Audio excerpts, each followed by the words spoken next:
প্রতিদিন আমি বলি, আমি কোনো বক্তা না, আমি ওয়াইজও না, আমি এক ফেরিওয়ালা।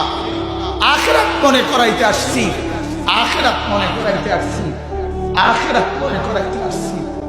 মুসলমান, আপনারা আপনাদের সন্তানের জীবন থেকে আখিরাত ভুলায় দিয়েছেন, আপনারা আপনাদের স্ত্রীর জীবন থেকে আখিরাত ভুলায় দিয়েছেন, আপনারা আপনাদের মেয়েদের জীবন থেকে আখিরাত ভুলায় দিয়েছেন। ছেলেটার হাতে সারাদিন বড় মোবাইল, উলঙ্গ ছবি দেখে, রাতের 2টা পর্যন্ত বিবস্ত্র ছবি দেখে, জিনার ব্যভিচারের দৃশ্য দেখে। আপনাদের কোনো খবর নাই। বছরের পর বছর, মাসের পর মাস আপনাদের ছেলে ফজরের নামাজ না পড়ে আপনাদের ঘরে ঘুমায়। আপনাদের ঘুম আসে কেমনে? আপনাদের রাত পার হয় কেমনে? আপনাদের বিবির মাসের পর মাস বেপর্দা বাজারে বাজারে ঘুরে আপনাদের রাত কাটে কেমনে? আপনারা স্বামী হিসেবে পরিচয় দেন কেমনে? এই বিল্ডিং দিয়ে কি করবেন? এই দালান দিয়ে কি করবেন? এই লন্ডন দিয়ে কি করবেন? মুসলমান, লন্ডনেও মানুষ মারা যায়, এখানেও মানুষ মারা যায়।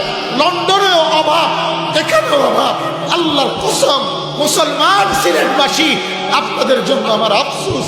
আপনারা জিন্দেগির গন্তব্য বানায় লাইছেন আমেরিকাকে, আপনারা জীবনের শেষ মাথা বানায় ফেলছেন ইংল্যান্ডকে, আপনারা জীবনের শেষ মাথা বানায় ফেলছেন ফ্রান্স আর ইটালিকে।